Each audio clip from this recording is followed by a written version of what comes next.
दोस्तों, आपका हमारे YouTube चैनल पर स्वागत है। इतिहास अक्सर उन लोगों द्वारा लिखा जाता है जो सत्ता की कुर्सियों पर बैठे होते हैं, लेकिन सच वह है जो उन कुर्सियों के पीछे की साजिशों में छिपा होता है। क्या आपने कभी सोचा कि जिस भारत का भूगोल हजारों वर्षों की तपस्या से बना था, उसे एक झटके में एक ऐसे व्यक्ति ने कैसे काट दिया जिसने कभी भारत की जमीन पर पैर तक नहीं रखा था? क्यों सिरिल रैडक्लिफ की उस कलम को नेहरू ने नहीं रोका? क्या नेहरू का विजन इतना धुंधला हो चुका था कि उन्हें देश की सीमाएं नहीं बल्कि एडविना माउंटबेटन का साथ दिखाई दे रहा था? आज इतिहास बोलेगा पर हम उस विलासिता और सत्ता लोलुपता को बेनकाब करेंगे जहां एक तरफ देश का बंटवारा हो रहा था और दूसरी तरफ भावी प्रधानमंत्री के कपड़े 7 समंदर पार धुलने जा रहे थे। आज बात होगी उस अधूरे बंटवारे की जिसने भारत की छाती पर एक ऐसा नासूर छोड़ दिया जो आज भी रिस रहा है। पॉइंट 1, रैडक्लिफ की रेखा और नेहरू का मौन।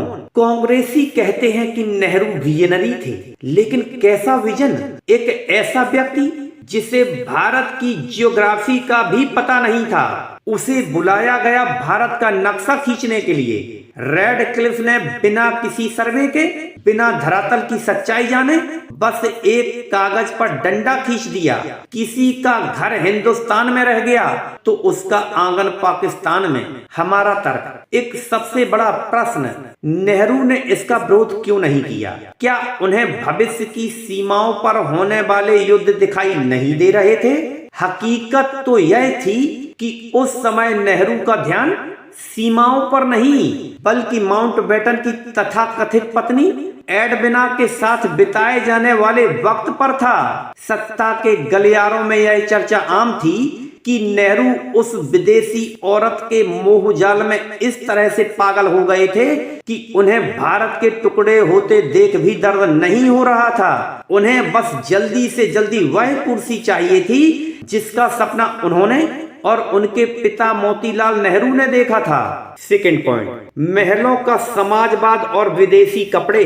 अक्सर नेहरू के बचाव में कहा जाता है कि उस समय की परिस्थितियां ही ऐसी थीं, लेकिन क्या परिस्थितियां ऐसी थीं कि नेहरू के कपड़े धुलने के लिए विदेश भेजने पड़े? जिस समय देश का गरीब किसान 2 वक्त की रोटी के लिए तरस रहा था, तब नेहरू की राजशाही का आलम यह था कि उनके परिवार के कपड़े तक ब्रिटेन से खरीद कर आते थे। यह कोई मजबूरी नहीं थी, यह वह शौक और राजशाही थी जो उन्होंने भारत की रियासतों को छल से छीनकर इकट्ठा की थी। राजाओं को प्रिवी पर्स के नाम पर ठगा गया, उनकी संपत्तियां छीनी गईं, उनका सोना सरकारी खजाने में भर लिया गया और फिर उसी खजाने पर नेहरू अपनी विलासिता की नींव रखकर बैठ गए। 3 मूर्ति भवन जो आज हजारों करोड़ की संपत्ति है, उसमें नेहरू विदेशी सिगरेट के साथ उस समाजवाद का ढोंग करते थे जिसकी असलियत केवल उनके निजी स्वार्थ तक सीमित थी। दोस्तों, यह इतिहास का वह कड़वा सच है जिसे सेकुलरिज्म की चादर ओढ़कर आपसे छुपाया गया। अगर आप मानते हैं कि देश के संसाधनों पर अय्याशी करने वालों को बेनकाब करना जरूरी है, तो इस वीडियो को लाइक करें और इतिहास बोलेगा चैनल को अभी सब्सक्राइब करें। आपकी आवाज ही इस सच को बचाएगी। पार्ट 3, मजहब के नाम पर बंटवारा और मुस्लिम लीग का खेल।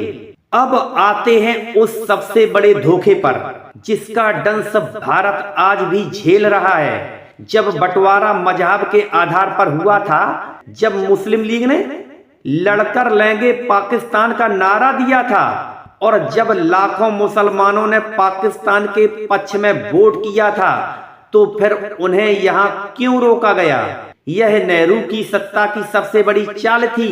उन्हें पता था कि यदि पूर्ण जनसंख्या का तबादला हो गया तो उनका वोट बैंक कमजोर पड़ जाएगा। उन्होंने उस मुस्लिम लीग के जहर को भारत में ही रहने दिया जिसने देश के टुकड़े किए थे। जिन्ना तो अपना हिस्सा लेकर चला गया था, लेकिन नेहरू ने तुष्टीकरण का जो बीज बोया उसने भारत के भीतर ही कई पाकिस्तान खड़े कर दिए हैं। यह बंटवारा अधूरा था और इस अधूरेपन के पीछे केवल और केवल नेहरू की कुर्सी की भूख थी। उन्हें फर्क नहीं पड़ता था कि कितने लोग मरेंगे, उन्हें बस पूरे भारत खंड का सुल्तान बनना था। पार्ट 4, आधुनिक भारत के अंधे और बहरे। मेरा तर्क, यह देश अंधों और बहरों का बना दिया गया, जिन्हें नेहरू का वह गुलाब तो दिखता है लेकिन उस गुलाब के नीचे दबा हुआ भारत का खून दिखाई नहीं देता। वामपंथी इतिहासकारों ने नेहरू को एक देवता की तरह पेश किया, लेकिन धरातल पर उनकी नीतियों ने नक्सलवाद, कट्टरता और विघटन के बीज बोए। जो लोग आज आरक्षण और जातियों के नाम पर लड़ रहे हैं, उन्हें समझना होगा कि उनकी इस लड़ाई के असली सूत्रधार नेहरू और उनके समाजवादी दलाल थे। इन्होंने गरीबों को सिर्फ गरीबी बेची और खुद विदेशी सुख सुविधाओं में डूबे रहे। भारत में रह रहा आज का मुसलमान भी उन्हीं मुगलों की मानसिक विरासत को ढो रहा है, जिन्होंने उनके पूर्वजों पर अत्याचार किए थे। और इसके पीछे भी वही नेहरूवादी शिक्षा पद्धति है जिसने सच को दफन कर दिया। इतिहास गवाह है, जब नेतृत्व स्वार्थी और विलासी होता है तो देश की सीमाएं ही नहीं बल्कि उसकी आत्मा भी लहूलुहान होती है। नेहरू का विजन देश को जोड़ना नहीं बल्कि अपनी सल्तनत को सुरक्षित करना था। रेड क्लिफ की वह लकीर जो आज भी हमारी सरहदों पर खून बहा रही है, और उसका जिम्मेदार वह व्यक्ति है जिसे अपनी जनता के दर्द से ज्यादा एक गोरी महिला एडविना का साथ प्यारा था। अब समय आ गया है कि हम उस विलासी इतिहास को नकारें और उस सच को अपनाएं जो हमारी मिट्टी से जुड़ा है। दोस्तों, सत्य की इस अग्नि परीक्षा में हमारे साथ खड़े रहने के लिए धन्यवाद। अगर आपके पास भी नेहरू की राजशाही और इस अधूरे बंटवारे से जुड़े तथ्य हैं तो कमेंट में अवश्य लिखें। शुभकामनाएं।